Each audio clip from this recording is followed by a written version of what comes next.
제가 처음에 여수에서 전도사를 할 때 있었던 일입니다. 어느 날 저희 목사님께서 저희 교회 외벽에 현수막을 이제 세로로 걸으라라고 하시더라고요. 근데 교회에는 혼자서도 이제 현수막을 걸 수 있게 도르래가 하나 설치되어 있었습니다.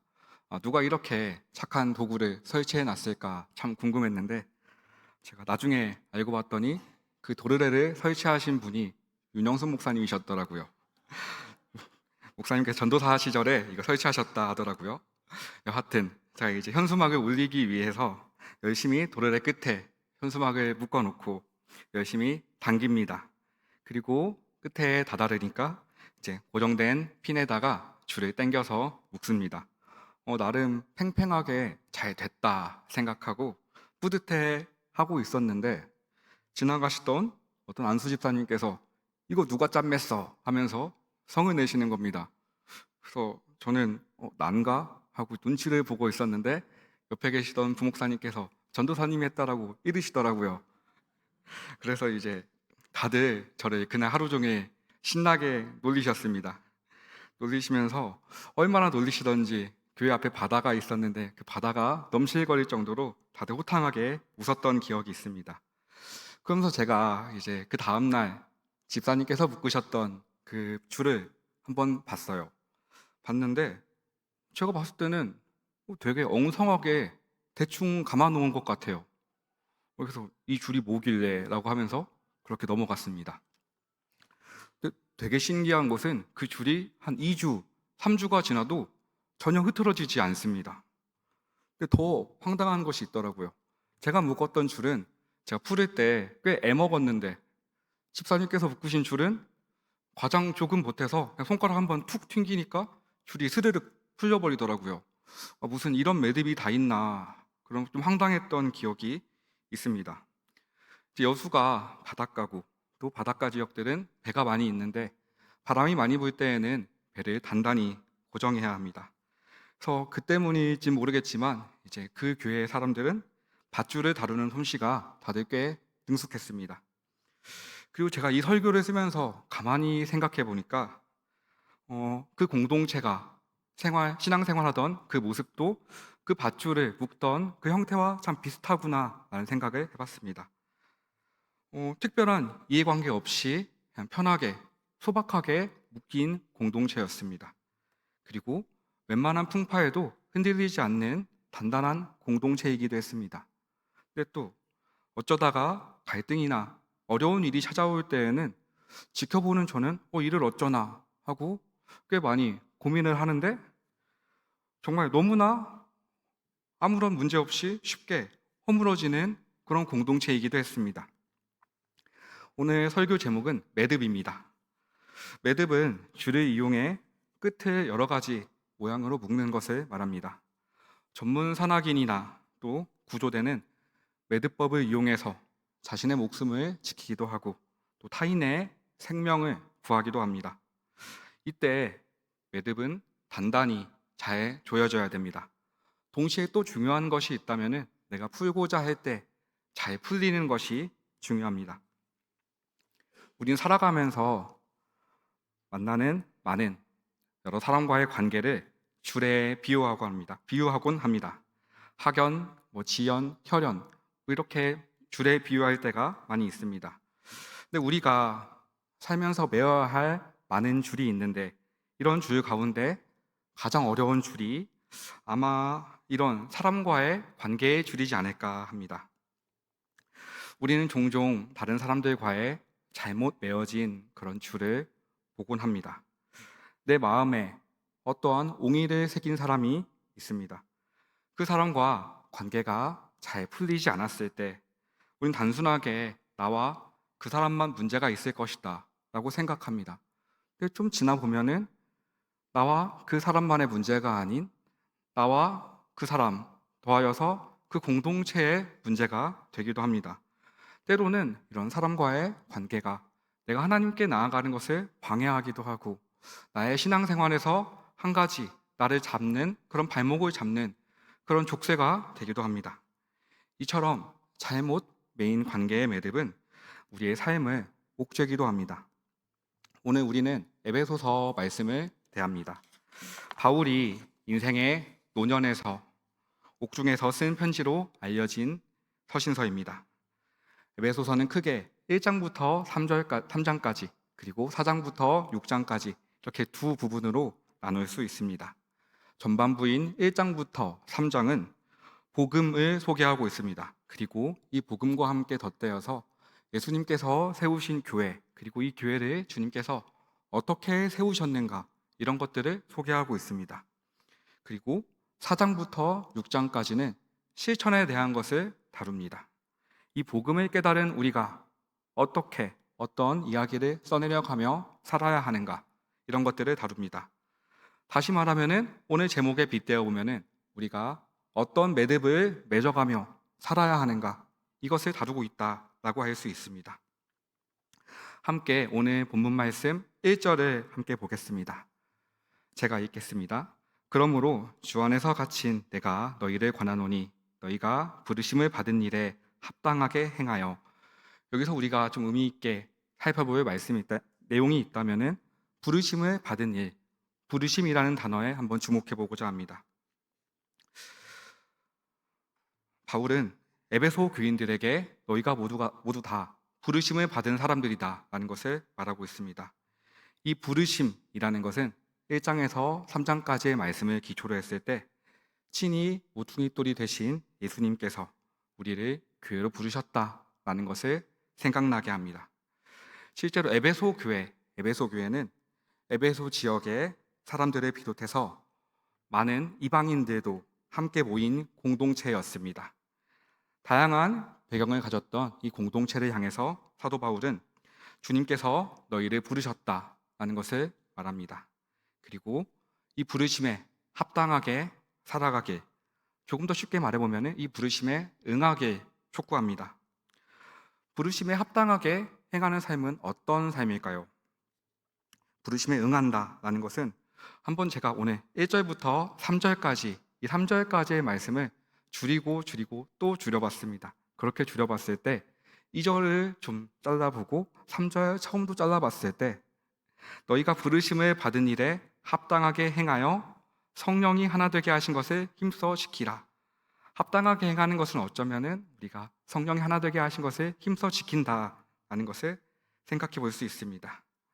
이 말은 또 우리가 설교 제목인 매듭에 비유해 보았을 때 매듭을 잘 맺고 그리고 주님께서 메어주신 이 매듭을 잘 보존해라 라고 생각해 볼 수 있습니다.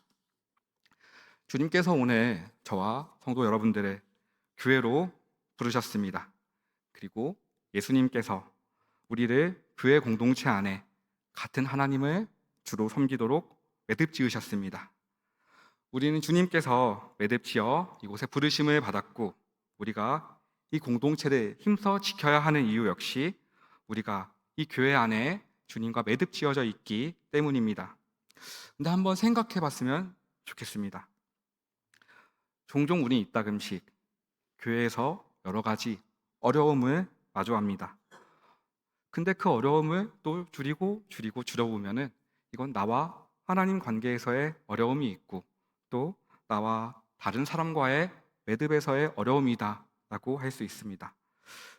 근데 또 이걸 생각해 보면은 나와 하나님 사이에서 관계에 대한 매듭, 이 매듭에 문제가 있을 때에는 하나님께 문제가 있진 않습니다. 보통 나의 매듭법이 서툴기 때문에 생기는 어려움입니다. 매듭은 묶어야 할 때 잘 묶고 풀어야 할 때 잘 풀려야 합니다. 또 때로는 불필요한 줄이 남으면은 그 불필요한 줄이 없도록 잘 정근 정리를 해야 하는데 불필요한 줄이 남는다면은 이따금씩 위험하거나 때로는 안 좋은 요소가 될 수도 있습니다. 우리가 생각해 보면은 하나님께 향해야 할 때 하나님을 의지해야 하는 상황들이 우리 삶 가운데 있습니다. 근데 우리가 이렇게 얼른 하나님께 매듭이 묶여야 되는 상황이 있는데 과연 내가 하나님께 매듭을 묶으려 했는가? 아니면 나는 혹시 내 힘대로 살아가려 하진 않았는가? 그것을 생각해 봤으면 좋겠습니다. 혹은 나와 하나님과의 관계를 망치는 어떠한 잘못이 나에게 남아있는데 나의 삶 가운데 이런 습관이 남아있는데 내가 이것을 끈처리를 하지 않고 늘 가지고 다니다가 어쩌다가 이 끈을 내가 밟아서 스스로 넘어지는 상황은 없었는가? 한 번쯤 생각해 봤으면 좋겠습니다. 사람들과의 관계에서도 비슷한 어려움이 있습니다. 왜 이 사람과 이 성도와 이런 관계가 맺어졌을까? 때로는 이 매듭을 잘라버리고 싶을 때도 있습니다. 또 내가 마음에 들지 않는 사람이 있고, 또 때로는 다가가기 싫거나 다가가기 어려운 사람도 있습니다. 또 이따금씩은 다가가기 무서운, 두려운 존재도 있습니다. 이런 관계에 대해서 우리는 이런 관계에 대한 매듭을 잘 풀어보려는 시도를 해야 하는데, 이런 시도조차 하지 않는 것이 우리의 현실이기도 합니다. 오늘 우리의 신앙생활에 있어서 우리에게 맺어진 매듭은 과연 어떤 형태인지 생각해 보았으면 합니다. 하나님과의 관계에 있어서 다시 매듭을 짠매 볼 시기인지, 아니면은 내 삶 가운데 얽힌 매듭을 내가 조심스레 손을 올려 풀어볼 시기인지, 이따금씩 끈처리를 해서 바르게 정리해야 할 시기는 아닌지 한번 생각해 볼 필요가 있습니다. 그리고 이런 매듭 앞에서 우리는 늘 선택을 해야 하고, 또 이따금씩 고민과 두려움이 있습니다. 이래도 될까? 저래도 될까? 여러 가지 고민이 있습니다. 그리고 이런 두려움이 있는 우리를 위해서 사도 바울이 한 가지 선물 같은 말을 하고 있습니다. 3절 말씀을 함께 살피겠습니다. 3절 함께 읽겠습니다. 시작. 평안에 매는 줄로 것을 힘써 지키라. 앞서 성령이 하나 되게 하신 것을 힘써 지키라 라고 했습니다. 딱 보니까 사도 바울이 하나 앞에 소개합니다. 평안에 매는 줄, 우리가 다루는 끈이 그냥 끈이 아니라 평안의 줄이다 라고 소개하고 있습니다. 부르심을 받은 일에 합당하게 살아가는 삶, 바른 매듭을 지어가는 삶, 그리고 또 이렇게 힘써 지키는 삶, 이렇게 힘써 지켜라 라고 말하고 있는데, 이게 그냥 쉬웠다면은 바울이 이렇게 힘써 지키라 라고 말했을까요? 아마 그래도 적당히 꽤 어려우니까 이렇게 하길 권면하지 않았을까 합니다. 실제로 바울도 이게 어렵다는 것을 알고 있는 것 같습니다. 에베소 교인의 상황을 함께 살펴보겠습니다. 에베소 교인들은 몇 가지 어려움을 겪고 있었습니다. 사도행전 19장을 보면은 아데미 신상을 두고 빚어진 소동이 나옵니다. 나아가 사도 바울이 에베소 교회에서 겪은 여러 가지 장면이 사도행전 곳곳에 등장합니다. 제가 학교에서 공부하는 에베소서 책에 보면은 에베소 교인이 직면한 삶의 문제를 크게 두 가지로 소개하고 있습니다. 첫 번째는 아데미 여신 숭배라는 문제입니다. 실제로 에베소 교회, 에베소라는 지역의 근처에는 세계 7대 불가사의라고 불리는 아데미 여신의 큰 신전이 있습니다. 그리고 이 신전은 오늘날까지도 많은 사람들이 관광을 가는 곳이기도 합니다. 에베소 사람들은 그 사람들의 주요 생계 가운데 하나가 이 신전에 경배하러 오는, 또 이 신전에 찾아오는 사람들을 위해서 그 사람들이 가져갈 수 있는 신상을 만들어 파는 것이 이들의 중요한 생계 수단이었습니다. 에베소 교인들은 자신이 신앙을 지키기 위해서 이런 신상 파는 일을 포기해야 했습니다. 한편으로는 신상을 파는 이웃들에게 이것은 이단이 하는 것이다 라면서 그들을 정죄하기도 했고, 때로는 이로 인해서 한편으로는 나와 가까웠던 그런 친구, 이웃들과의 생활까지 끊어가면서 신앙을 지키는 어려운 삶을 살았습니다. 당장 내가 먹고 살 수단도 곤란한데 주변 이웃들의 비움까지 더해진 것이 오늘 에베소 교인들의 상황입니다. 거기다가 한 가지 더 큰 문제, 황제 숭배라는 현실적인 큰 어려움입니다. 당시 이 시대는 로마라는 큰 나라에 의해서 지배받고 있었는데 황제를 숭배하냐, 숭배하지 않느냐라는 것은 꽤 심각한 문제였습니다. 에베소 교인들은 이 황제 숭배를 거부하며 신앙을 지키고자 했습니다. 말로는 성령이 하나 되게 하신 이 교회를 지킨다라고 하지만 정말이지 교회를 지키는 것이 너무 어렵고 두렵습니다.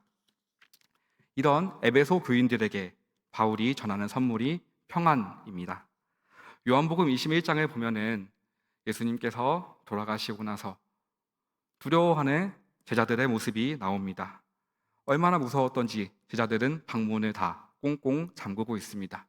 그때 예수님께서 제자들을 찾아오시고 말씀하십니다. 평안을 너희에게 주노라. 두려워하는 제자들에게 주님께서 처음 선물하신 것이 평안입니다. 그리고 오늘 바울도 두려울 수밖에 없는 에베소 교인들에게 너희가 쥐고 있는 끈이 평안의 끈이다.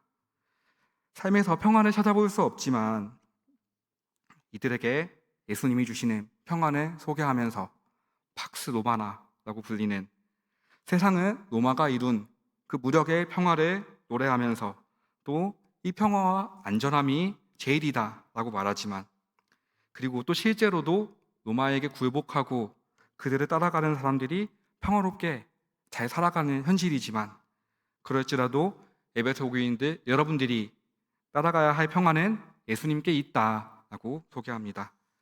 세상이 미워하고 조롱하고 핍박해도 여러분들은 예수님께서 허락하신 그 평안함을 기억해라. 그리고 여러분이 교회를 등지고 싶을 때 제자들을 따뜻하게 했던 그 평안함, 그리고 또 여러분이 마음이 따뜻하게 감화되었던 그 평안함을 기억하며 추억하며 여러분들의 공동체를 지켜나가길 부탁하고 있습니다. 우리에게 이런 비슷한 평안함이 있을 것입니다.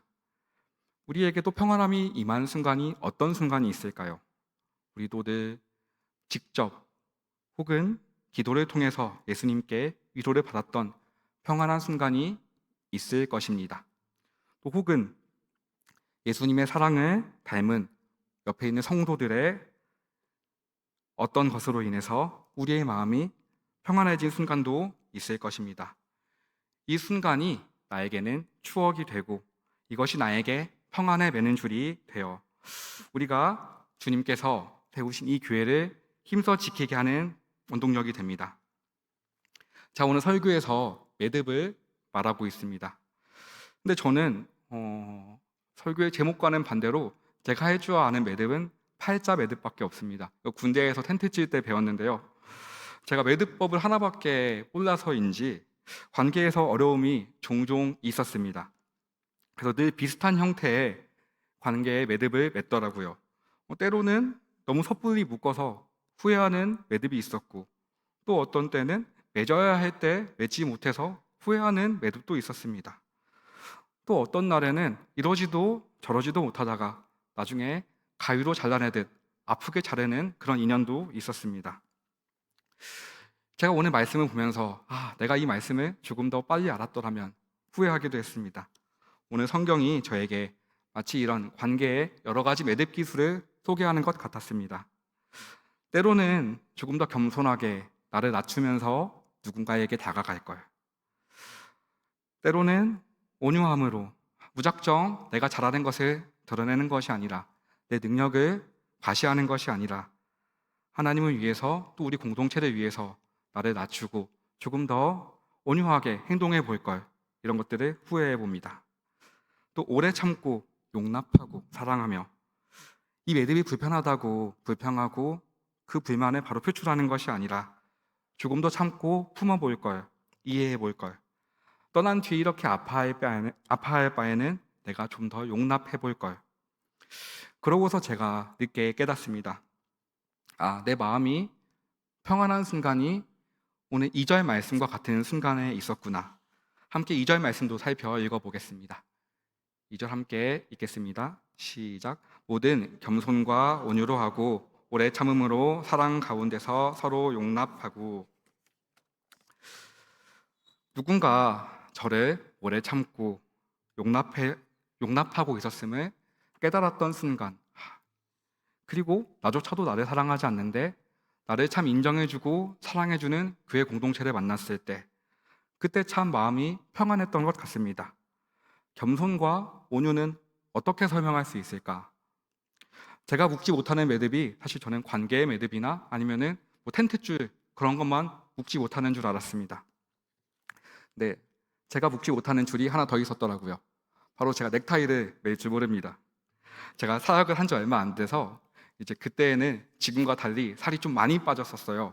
그래서 옷을 새로 사서 교회당에 간 적이 있습니다. 그때 이제 그냥 옷을 사서 새 옷 그대로 들고 이제 주일날 아침에 교회에 가서 갈아입으려고 했는데 아뿔싸 제 넥타이를 보고 당황했습니다. 제가 가진 넥타이는 이거 말고는 다 지퍼형 넥타이입니다. 근데 이거는 묶어야 되는 거예요. 제가 유튜브 보면서 이거 어떻게 하나 하면서 끙끙대다가 시간이 다 갔습니다. 그러다가 이제 그 당시 중고등부 부장 선생님께서 오셨어요. 최대한 아무렇지 않게 안녕하세요 하고 인사를 나눴는데 그 부장 선생님은 여수에 있는 대기업의 임원으로 계십니다. 바로 넥타이의 빈자리를 훅 알아내십니다. 그러고서 이내 제 눈빛을 보시고 사정을 안 듯 하더라고요. 그러면서 슬쩍 넥타이를 매주셨어요. 그리고 이때 묶인 이 넥타이 매듭이 지금 4년 반째 풀리지 않고 있습니다. 제가 이거 풀면 다시 묶을 자신이 없거든요. 그리고 아마 이 매듭이 제가 사역하다가 힘들 때 저를 이겨내게 하는 그런 매듭이 되기도 하고 또 다시 한번 힘을 내게 하는 저에게는 이 매듭이 평안에 매는 줄이 되기도 합니다. 오늘 성도님들께 이 자리로, 이 공동체로 이끌고 있는 평안에 매는 줄은 어떤 기억인가요? 어떤 매듭이 여러분들 삶에 메어져 있기에 오늘 이 자리를 지키고 계신지, 하나님과의 추억일 수도 있고 예수님께서 날 어루만지신 기억일 수도 있습니다. 때로는 성령님께서 날 인도하신 지난 모든 세월일 수도 있습니다. 혹은 나보다 앞서 예수님의 사랑을 깨달은 옆에 있는 성도들의 겸손, 온유, 오래 참음, 사랑, 용납일 수도 있습니다. 우린 누구나 다 한 가닥 줄로 살아갑니다. 그리고 우리는 서로 묶이고 묶고 부대끼며 그렇게 새끼를 꼬아가며 살아갑니다. 이렇게 꼬아진 새끼줄을 우리는 다시 또 우리라, 공동체라 칭합니다. 이런 매임 외에도 하나님께서는 각자의 삶의 매듭을 지어주십니다. 예수님을 보내시고 예수님께서 우리의 죄를 대신 지심으로 예수님과 우리 사이에도 매듭이 지어졌습니다. 우리는 모두 각자의 삶이 모인 그 매듭과 또 하나님께서 지어주신 그 특별한 매듭이 모여서 또 다른 매듭을 묶고 있는 공동체입니다. 이렇게 다른 매듭이 함께 예수님이라는 이름으로 모여서 다시 매듭을 지어가고 있는데 이렇게 모인 우리가 이제는 다시 또 어떤 공동체로 나아가야 될지 생각해보는 그런 일주일이 되었으면 합니다. 이렇게 모인 우리가 함께 성령이 하나 되게 하신 우리 군산동부교회를 힘써 지킬 수 있게 간절히 소망합니다. 기도하겠습니다. 사랑이 많으신 아버지 하나님, 하나님께서 부르셨기에 이 매듭에 이끌려 오늘도 주님을 예배합니다. 주님으로 인해 내 마음이 평안했기에 나도 누군가를 평안하게 하는 이가 되고자 합니다. 교회를 지키는 일이 때론 힘들고 어렵지만 한 번 더 겸손하고 온유하게 또 다시금 용납하며 주님께서 세우신 교회를 사랑하고자 합니다. 교회로 모인 우리가 이제는 다시 흩어지는 교회로 세상으로 나아갑니다. 세상에서 이웃의 어려움을 메워주기도 하고 이웃의 곤란함을 풀어주는 그런 성도로 살아가길 원합니다. 우리의 삶을 이끌어 주시옵소서. 가정에서, 일터에서 그렇게 부르심에 합당하게 살아가는 우리가 될 수 있게 도와주시옵소서. 감사드리며 사랑이 많으신 예수님의 이름으로 기도합니다. 아멘.